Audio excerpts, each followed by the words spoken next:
देखो, एक बात सिद्धांत की है, बड़ी पते की है। क्या कोई चाहते हैं कि जीवन में दुख आ जाए? बोलो, कोई चाहते हैं ऐसा? हम नहीं चाहते हैं तो भी दुख आ ही जाता है, तो हम नहीं चाहेंगे तो भी सुख आ ही जाएगा। घबराना क्यों? नहीं चाहते हैं दुख आ जाता है, कई बार नहीं चाहते हैं बीमारी आ जाती है, तो तंदुरुस्ती भी आ जाएगी, सुख भी आ जाएगा। कुछ चाहने से कुछ मिलेगा, कुछ न चाहने से सब कुछ मिल जाएगा।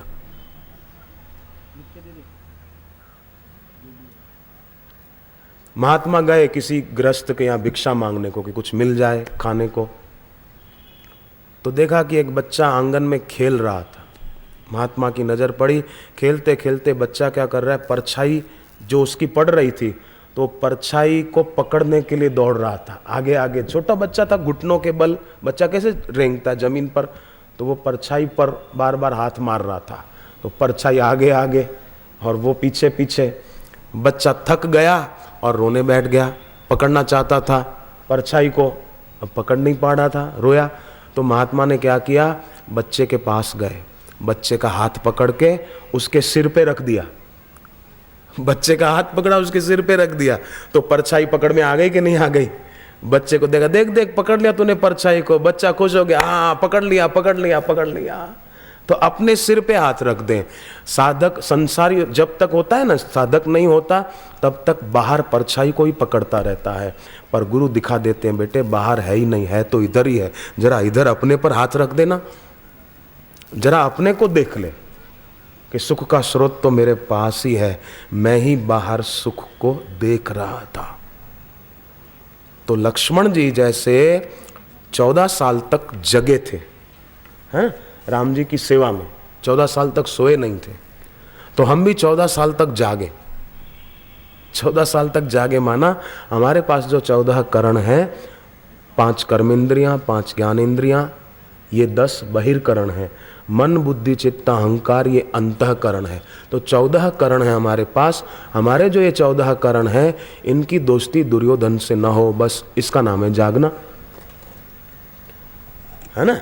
इनकी दोस्ती दुर्योधन से न हो। उस करण की दोस्ती दुर्योधन से थी तो परिणाम विनाश आया। हमारे पास जो 14 करण हैं, उनकी दोस्ती दुर्योधन से न हो, उसका ख्याल रखें। करणों की दोस्ती दुर्योधन से न हो मतलब आँख है तो फिर देखें, फिल्म में तो रुचि नहीं है, अगर फिल्म देखने की रुचि है तो दुर्योधन से दोस्ती है। कानों से फिल्मों के गीत सुनने की रुचि है, मैंने बताया था पहले सत्संग में कि आनंद में कॉलेज के लड़के लड़कियों ने फिल्म की सीडी बजाई, झलक दिखला जा, एक बार आ जा, ऐसा कोई गीत होगा, मैंने सुना नहीं, मुझे किसी ने बताया कि ऐसा एक गाना है, वो सीडी चल रही थी और लड़के लड़कियां नाच रहे थे और बार बार आजा आजा रिपीट हो रहा था। तो आसपास जितने भूत रहते थे उन्होंने सोचा ये हमको बुला रहे हैं, तो उनको हुआ कि हमको कोई नहीं बुलाता, कोई तो मिला हमको बुला रहा है। तो उन्होंने भी देखा कि ठीक है तुम बुला रहे हो, तो तुमने पुकारा हम चले आए। वो घुस गए उनके अंदर, कई लड़के लड़कियों के अंदर भूत घुस गए। तो एक कर्ण की दोस्ती दुर्योधन से होगी तो विनाश ही होगा। उस कर्ण को तो भगवान ने समझाया था पर कर्ण नहीं माना था। पर हमारे पास जो कर्ण है वो गुरु की सीख मानकर मान जाएं और दुर्योधन की दोस्ती छोड़ दें। कोई भी, कोई विद्यार्थी, कोई भी। एक बहन मेरे को बोले कि मैं फिल्म के गाने सुनती हूँ। मैंने कहा क्यों सुनते हो? बोले मैं अपना भाव लगाती हूँ। मैंने कहा लगाती रहो अपना भाव, मैं अपना अर्थ लगाती हूँ। अब फिल्म के गाने, उनका आपके मन में वैराग्य आप बढ़ाना चाहते हैं भोगों से, अब उनका कंपोजिशन श्रृंगार रस का है और आप चाहते हैं वैराग्य। श्रृंगार रस का तो गीत सुने और अंदर वैराग्य रस कैसे आएगा ये सोचने की बात है। हाँ बोले हम तो अपना अर्थ लगाते। खाक अपना अर्थ लगाते हो, अनर्थ करोगे अनर्थ। फिल्म के गीत सुनना, अरे बोले हम तो अपना भाव अपना अर्थ लगाते। लगाओ, सारी जिंदगी लगाते रहो अपना अर्थ, और ये अर्थ लगाते लगाते एक दिन आएगा कि अर्थ ही निकल जाएगी। तुम अपना अर्थ निकालोगे ना, अर्थ ही निकल जाएगी। अर्थ लगाते रहो। और जीवन का वास्तविक अर्थ पाने से पहले ही अगर अर्थी निकल गई तो अनर्थ ही अनर्थ होगा। फिर बारंबार जन्मो मरो। ऐसे लोगों के लिए जो अपना अर्थ लगाते हैं फिल्म के गीत सुनकर, हम अपना अर्थ लगाते हैं, गाने सुनते हैं अपना अर्थ लगाते हैं, ऐसे लोगों के लिए आदि जगत गुरु शंकराचार्य जी कहते हैं, यद्यपि लोके मरणम शरणम तदपि न मुंचति पापाचरणम। यद्यपि लोके मरणम शरणम, यद्यपि सब मरण की शरण में है, परंतु तदपि न मुंचति पापाचरणम। भज गोविंदम भज गोविंदम गोविंदम भज मूढ़मते। आदि जगत गुरु शंकराचार्य थे न, तो 8 साल की उम्र में उनको मगरमच्छ पानी में पकड़ के खींच रहा था, ऐसी उनके जीवन चरित्र में बात आती है, मैंने पढ़ा। मगरमच्छ खींच रहा था उनको, तो उन्होंने माँ से कहा, माँ मैं सन्यास ले लूँ, अभी भी बोल दे आतुर सन्यास ले लूँ तो शायद मुझे मगरमच्छ छोड़ दे। सन्यास की घोषणा सुनकर शायद भगवान की कृपा हो जाए। माँ ने कहा ठीक है ले ले। तो आतुर सन्यास की घोषणा की, मगरमच्छ ने बालक शंकर का पैर छोड़ दिया।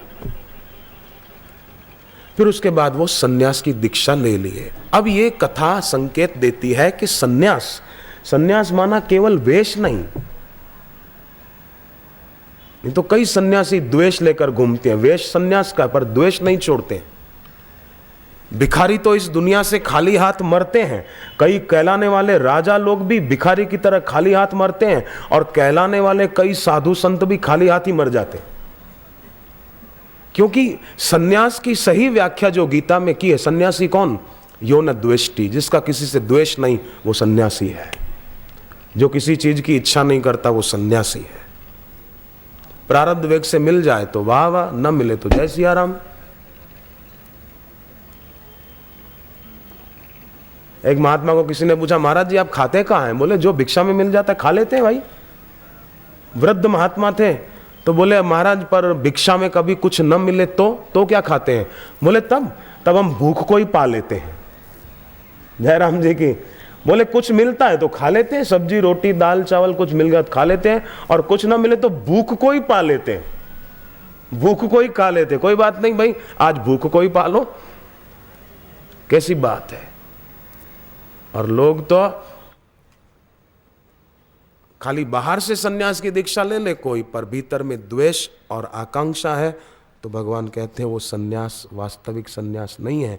तो जो जीवन में सन्यास ले लेगा, माने किसी से द्वेष नहीं करेगा और किसी चीज की इच्छा नहीं करेगा, उस पर काल रूपी मगर का जोर नहीं चलेगा। जैसे शंकराचार्य ने कि मैं सन्यास ले लूं, मगरमच्छ ने छोड़ दिया। जो द्वेष किसी से नहीं करेगा और इच्छा नहीं रखेगा, काल का जोर उस पर क्यों चलेगा? मगरमच्छ छोड़ देगा। शंकर को छोड़ दिया ना, बालक, तब बालक शंकर थे, बाद में आदि जगत गुरु शंकराचार्य के नाम से वो जाने गए। तो बार बार गुरु मुख से वचन सुने तो द्वेष छूटता है और इच्छा छूट जाती है। एक पत्नी ने एक संत को पूछा, महिला ने, कि महाराज जी मैं तो मेरे पति से मानवता का व्यवहार करती हूँ, पर मेरे पति ऐसे हैं कि मेरे से दानवता का व्यवहार करते हैं, मैं बहुत दुखी हो जाती हूँ महाराज, क्या करूँ? महाराज ने कहा देख बेटी, तू मानवता करती है ना? बोले हाँ। वो तेरे से दानवता का व्यवहार करते हैं? बोले हाँ। तो बेटी किसी जन्म में हो सकता है कि तूने उसको धमकाया हो, तो अभी तेरे को वो धमकाता तो तू सुन ले, थोड़ा सहन कर, थोड़ी समता रख। तू भी उसके साथ दानवता का व्यवहार करेगी तो परंपरा आगे बढ़ती रहेगी, तेरे को फिर जन्म लेना पड़ेगा। इसलिए अभी वो बोलता है तू थोड़ी समता रख, थोड़ी धीरज रख। मन में प्रार्थना करके इनको सद्बुद्धि मिले, सद्प्रेरणा मिले, ये गुस्सा छोड़ दें। ओम ह्रीम का जप कर। जिसका पति गुस्सा ज़्यादा करता हो ना बहनों, उन बहनों को चाहिए खाना बनाते समय, सोते समय मन में दृढ़ संकल्प करके ओम ह्रीम जप करे कि मेरे पति का स्वभाव सुधरे, गुस्सा छोड़ें। यहाँ नासिक में एक मेरी आवाज़ सुनेंगे तो आ जाएंगे। नासिक के पूनम व्रतधारी रामचंद्र जी, वो उनकी पत्नी को धमकाते थे कि तू काहे को आश्रम में जाती है, कभी कभी मार भी देते थे। काहे को आश्रम में जाती है, क्यों जाती है रोज रोज? उनका घर आश्रम के पास में ही, अपना आश्रम है ना यहाँ पास में, 2-3 किलोमीटर होगा। तो वो डांटते थे, तू रोज काहे को आश्रम में जाती है, क्या रखा है रोज रोज आश्रम में, खूब धमकाते थे। मुझे उन्होंने ही बताया, उनकी सज्जनता देखो, उनकी दिल की पवित्रता देखो। वो भाई नहीं बताया।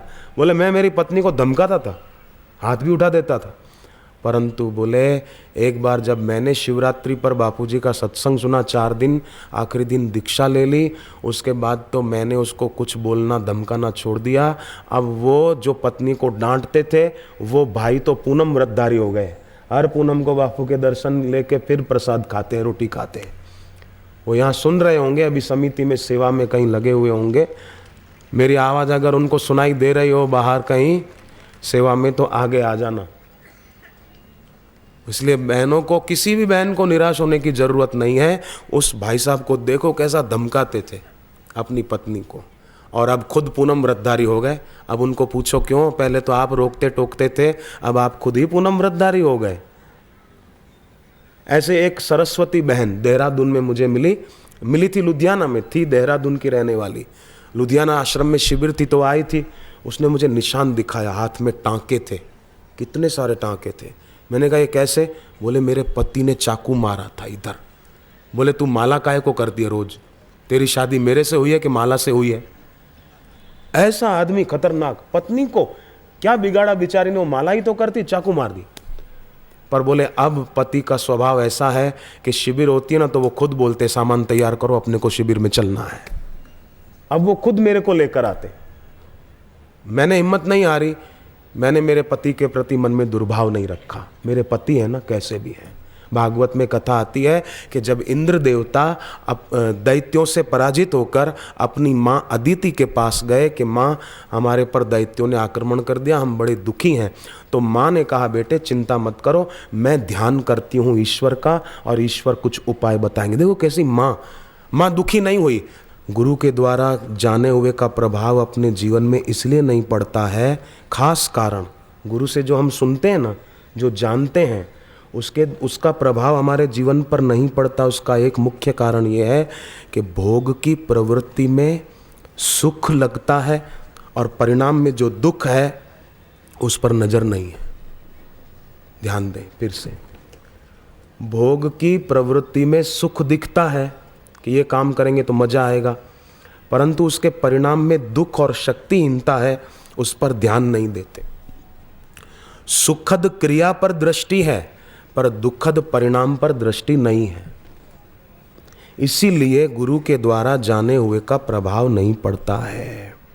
परंतु अगर हमने सुख के प्रलोभन से किसी के साथ अहितकर प्रवृत्ति नहीं की तो हमारा अहित नहीं होगा, क्योंकि प्रलोभन नहीं है, सांसारिक सुख की लालच नहीं है।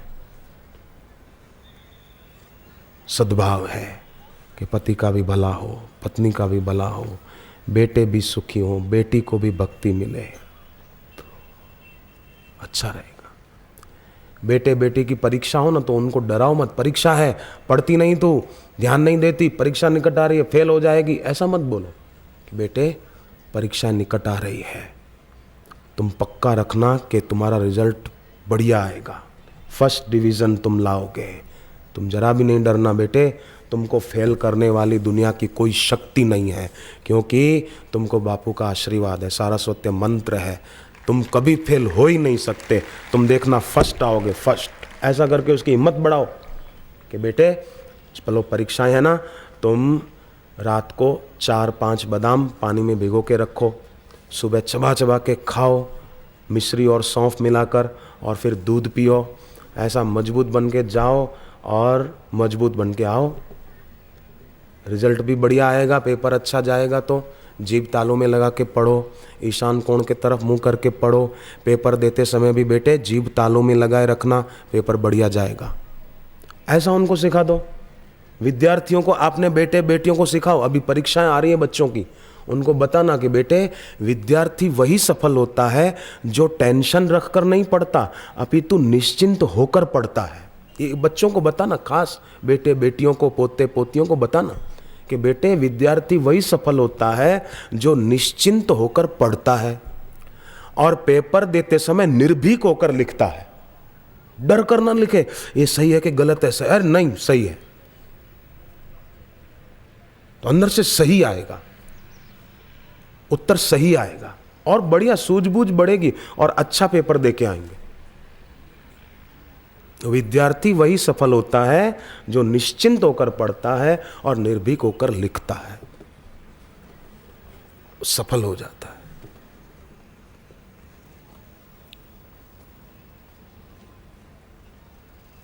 स्मृति वर्धक चूर्ण है अपने आश्रम का, शंख पुष्पी है, इसका सेवन बच्चों को कराएं जिससे बच्चों की याद शक्ति, स्मृति शक्ति बढ़िया हो। रात को देर तक बच्चे न पढ़ें, रात को सोने से पहले पढ़ें जरूर, अपना होमवर्क पढ़ाई का जो करना है करें, पर सुबह जल्दी उठ जाएं। रात को भले 10 बजे सो जाएं, 2-2:30 बजे 3 बजे उठ जाएं, 4-5 घंटे नींद बहुत हो गई परीक्षा के दिनों में, 3 बजे उठ जाएं, हाथ मुंह धो करके पूर्व दिशा की ओर मुंह करके थोड़ा सारस्वती मंत्र जपें, जीभ को तालू में लगा के मानसिक जप करें। भले 3 बजे नहाना नहीं है, उठ के हाथ मुंह धो लिया, कुल्ला कर लिया, जीभ तालू में लगा दी, थोड़ा सारस्वती मंत्र जपा, फिर पढ़ाई शुरू कर दी। तो ऐसे विद्यार्थी को सफल होने से कोई रोक नहीं सकता, कोई उसको पास होने से पीछे हटा नहीं सकता, अच्छे नंबरों से।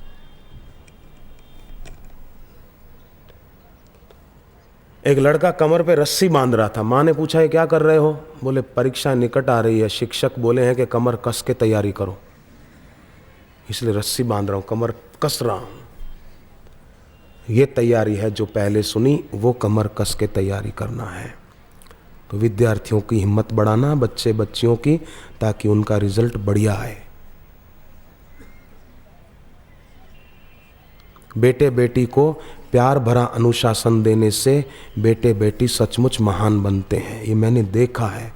और जो लोग अपने बेटे बेटियों को बस डांटते और फटकारते ही रहते हैं, उनके बेटे बेटी बेचारे गलत लोगों के प्रभाव में आ जाते हैं।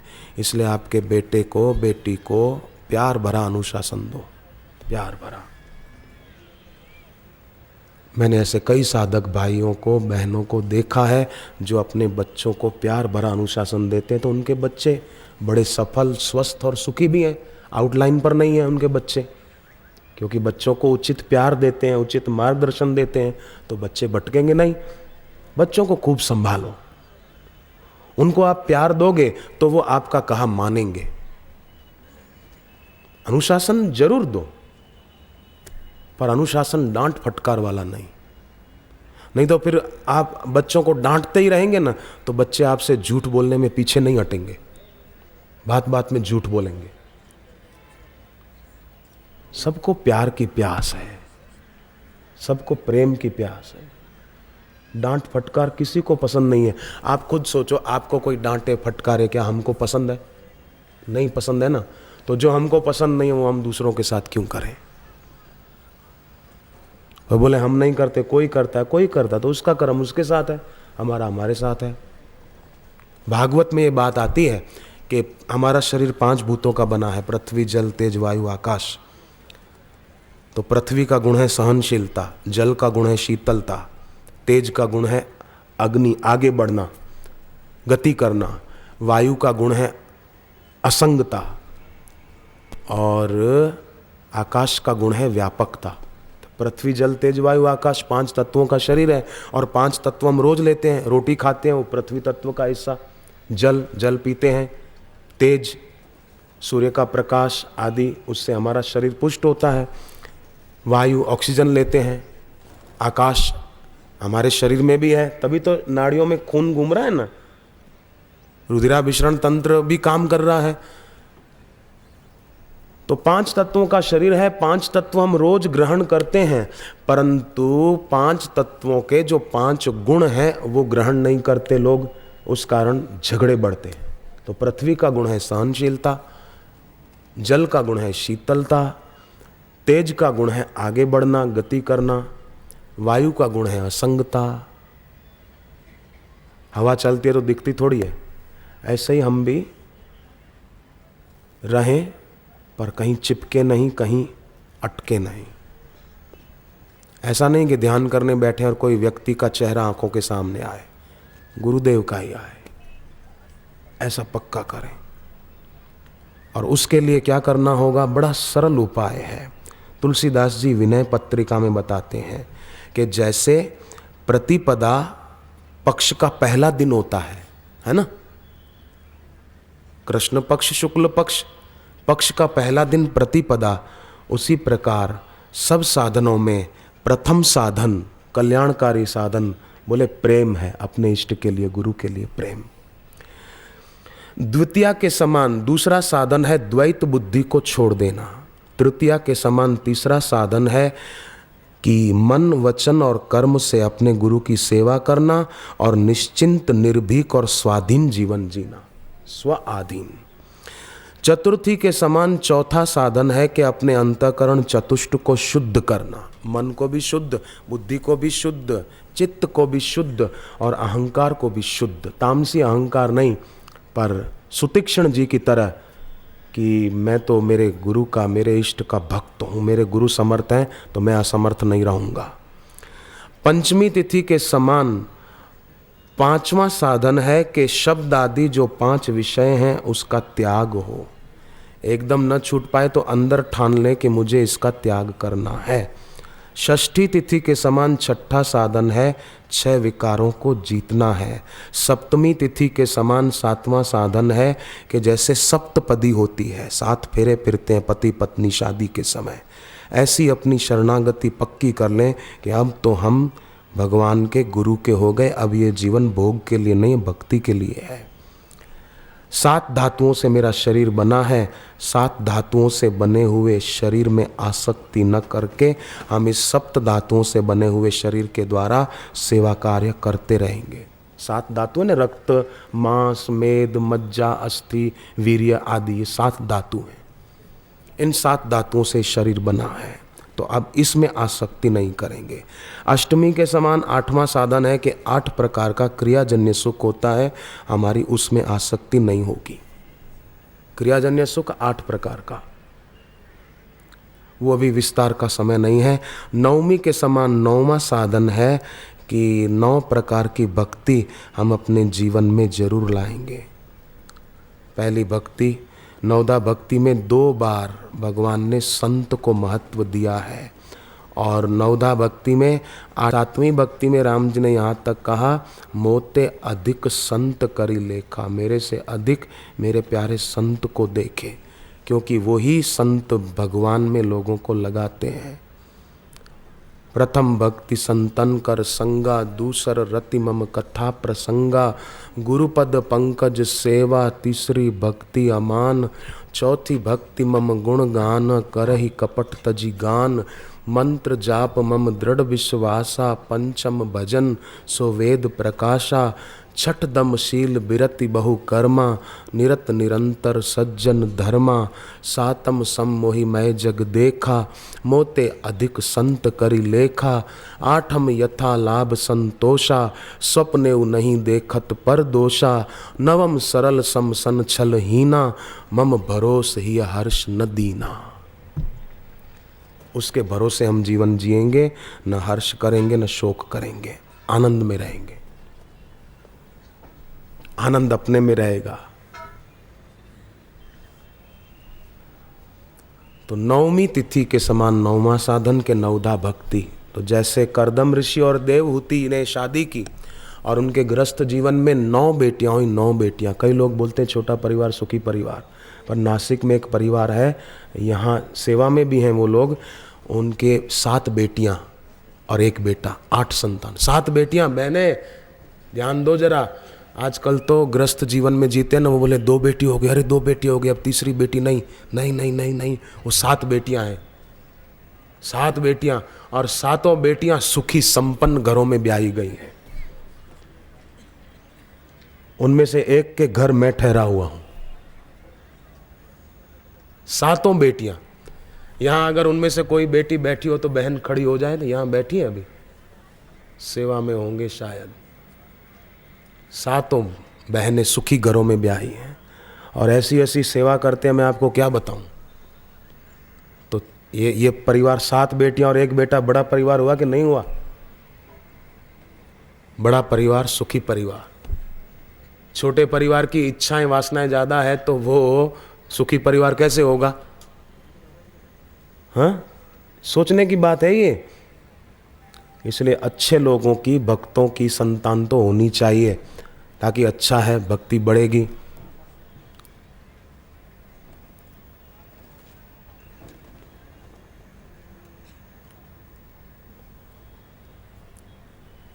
एक महिला अपने बेटे के पास आई, उसकी बहू को प्रसूति हुई थी, तो बेटे के पास आई, बेटा बेटा बेटा।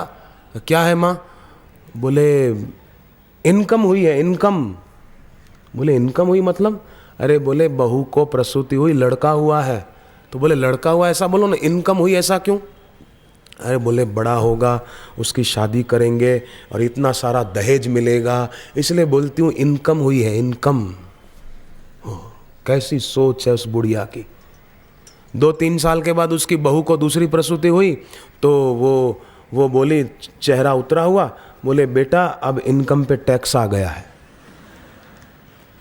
मतलब बेटी हुई है, बड़ी होगी, शादी करेंगे तो दहेज देना पड़ेगा। अब कैसी सोच है। मुझे कई परिवार वालों ने बताया है, हमारे घर बेटी जन्मी तब से हमारे घर पैसा बढ़ा है, संपत्ति बढ़ी है। ऐसा कईयों ने बताया है मुझे। एक आदमी ने तो बताया वो महीने के 1400 रुपये कमाता था, 1400 रुपया खाली। बालाघाट, मध्य प्रदेश में पड़ता है बालाघाट, नाम सुना होगा, बालाघाट, वहाँ पर वो रहते हैं। 1400 रुपया महीने की नौकरी करते थे। 3 बेटे थे और चौथी संतान बेटी हुई। बेटी हुई तो उनके घर में तब से बरकत बढ़ी। हमारा कार्यक्रम उन्होंने बालाघाट में कराया, 1.5 लाख रुपया अकेले उसने खर्चा था। और अभी भी वो सज्जन खूब सेवा करते हैं, उनके बच्चे, उनकी बेटी भी, वो बेटी की शादी भी हो गई अब तो, वो भी सुखी है, उसने भी दीक्षा ली, बेटी ने भी। तो अभिप्राय ये है कि अच्छे सज्जनों की तो संतान होनी ही चाहिए, अच्छाई और बढ़ेगी, क्योंकि बच्चों में संस्कार तो माँ बाप के ही आते हैं। हाँ, कोई जरा शैतान हो, चंचल हो, तो वो उसके अपने भी संस्कार हो सकते हैं। माँ बाप धर्मात्माओं पर बेटा थोड़ा ऐसा हो तो उसके जीव के अपने भी पिछले जन्मों के कुछ संस्कार होते हैं संचित, उसका भी असर पड़ता है। पर फिर भी भक्तों को घबराने की जरूरत नहीं है। 10वां साधन ये है कि 10 इंद्रियों को वश करें, 10 रथ बने, 10 मुख नहीं बने, 10 रथ बने। 10 मुख, 10 रथ, 10 मुख माने रावण, दशरथ। 10 मुख के भी गुरु थे, दशरथ के भी गुरु थे। 10 मुख के गुरु शिव जी थे, दशरथ के गुरु वशिष्ठ जी थे।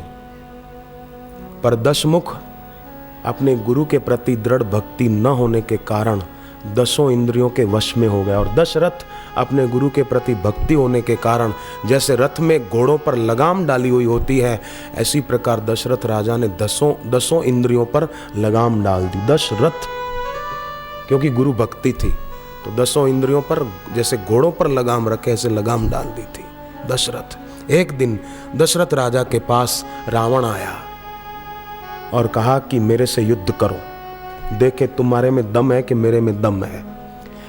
दशरथ जी बोले कि हम आपको ब्राह्मण मानते हैं। देखो दशरथ जी की दृष्टि, बोले हम आपको ब्राह्मण मानते हैं इसलिए आपसे युद्ध नहीं करेंगे। बोले ठीक है, ब्राह्मण को मांगने का अधिकार होता है, आप क्षत्रिय हो, मैं ब्राह्मण हूं, तो मैं तुमसे भिक्षा में युद्ध मांगता हूं, मेरे साथ युद्ध करो। दशरथ जी ने कहा ठीक है, एक काम करो, हमारे अयोध्या का एक दरवाजा है नगर का, उसको हम बंद करते हैं, पर अंदर से कुंडी नहीं लगाएंगे, अंदर से मैं केवल मेरा दायां हाथ रखूंगा, और तुम्हारे में हिम्मत है तो दरवाजे को खोल के दिखाना। अगर तुमने दरवाजा खोल दिया तो दशरथ की हार, और नहीं खोल पाए तो 10 मुख की हार। रावण ने कहा मंजूर है। उसको अभिमान था, मैं तो यूं जरा यूं कर दूंगा, दरवाजा खुल जाएगा। दरवाजा बंद कर दिया गया। दशरथ राजा ने अंदर केवल अपना हाथ रखा दरवाजे के पीछे, और ये 10 मुख, शरीर भी वजनी था और शक्ति भी शारीरिक खूब थी, और मायावी शक्तियां भी थी। पहले तो उसने यूं जरा कंधे से एक यूं मारा झटका के खुल जाएगा, पर खुले तो क्या, हिला भी नहीं। फिर दोनों हाथों से जोर लगाया, फिर खूब जोर लगाने लगा, श्वास फूल गया उसका, पसीना पसीना हो गया, खूब जोर लगाया, पर रावण नहीं खोल पाया। आखिर रावण जोर से चिल्लाया कि मेरी हार हुई दशरथ राजा, आपकी जीत हुई, अब तो दरवाजा खोलो। दशरथ राजा ने हाथ हटा दिया, दरवाजा खुल गया। तो रावण ने कहा कि आपने कौन सा बल इस दरवाजे के पीछे लगाया था? दशमुख की ये बात सुनकर दशरथ बोले कि मैंने गुरु के चरणों में रहकर जो सद शिक्षा पाई है, सदाचार की, और मेरे दिल में जो गुरु के प्रति आदर भाव है, बस मैंने मेरे गुरु का सुमरण करके हाथ रख दिया। तो दशमुख, हिम्मत कितनी थी, शक्ति कितनी थी, हार गया। दशरथ की जीत हुई, दशमुख की हार हुई। तो दशरथ की ही जीत होती है, दशमुख की कभी जीत नहीं होती। माने जो 10 इंद्रियों के वश में है उसकी जीत नहीं होती। जो 10 इंद्रियों पर लगाम डाल देता है गुरु भक्ति से, दशरथ जो हो जाता है, उसकी जीत हो जाती है। उसी के घर भगवान आते, माने उसके हृदय में ईश्वर का प्रागट्य होता है। तो एकादशी तिथि के समान 11वां साधन है कि 10 इंद्रियां तो वश में हो, पर 11वां मन भी वश में हो जाए।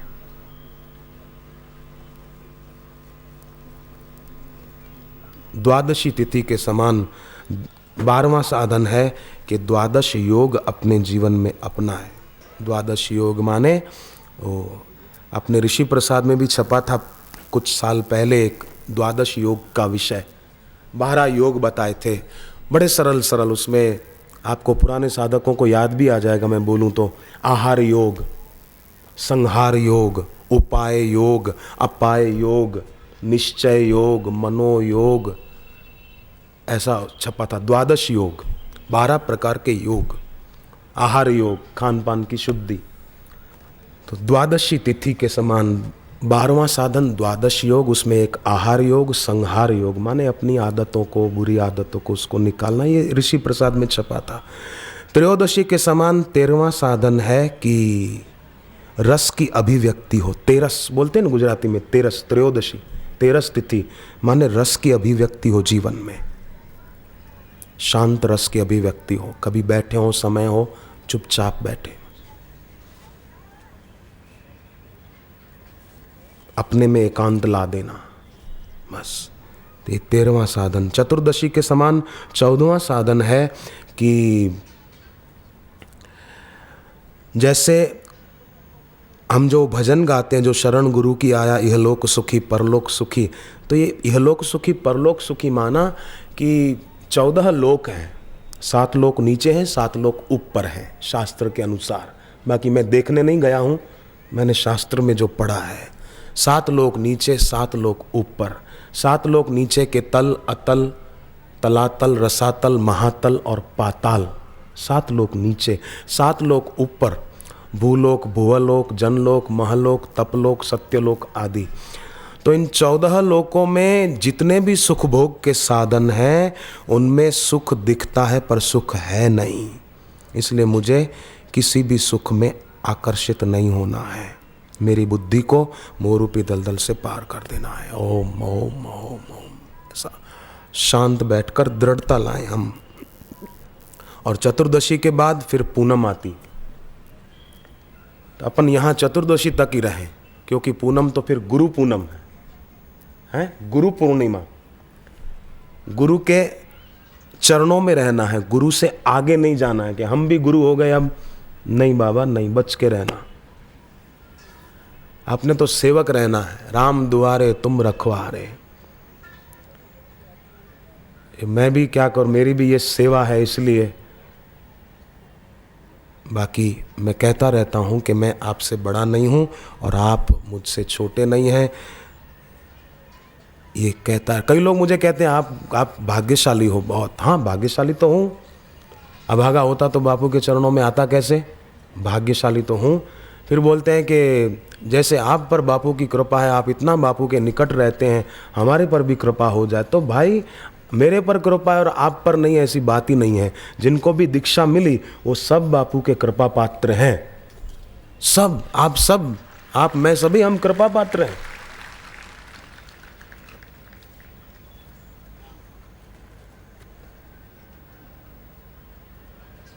सभी कृपा पात्र। और रही बात कि मैं निकट रहता हूँ, तो देखो भगवान राम है ना, उन्होंने क्या किया कि धनुष बाण लेकर चलते हैं ना, तो बाण तीर होता है सीधा और धनुष होता है टेढ़ा। तो जो सीधा है तीर उसको तो राम जी छोड़ देते हैं, पर धनुष है टेढ़ा इसलिए उसको अपने साथ रखते हैं। तो हम हैं टेढ़े, साथ में रखते हैं, आप हैं सीधे, बापू छोड़ देते हैं कि जाओ अपने अपने घर जाओ, शिविर पूरी हो जाए। अमेरिका वाले अमेरिका जाओ, लॉस एंजल्स वाले वहाँ जाओ, वॉशिंगटन वाले वहाँ जाओ, न्यू जर्सी वाले वहाँ जाओ, और हम हैं टेढ़े। राम जी धनुष अपने साथ रखते हैं सदा। कभी रामायण की सीरियल आपने नहीं देखी, तीर सीधा है राम जी छोड़ देते हैं जा, और धनुष टेढ़ा, टेढ़े धनुष को कभी छोड़ा कि जा, नहीं छोड़ा। तो टेढ़े को पास रखना जरूरी है और सीधे को पास रखना जरूरी नहीं है। तो आप सब हैं सीधे, हम हैं टेढ़े, टेढ़े को छोड़ना ठीक नहीं है, ठीक है।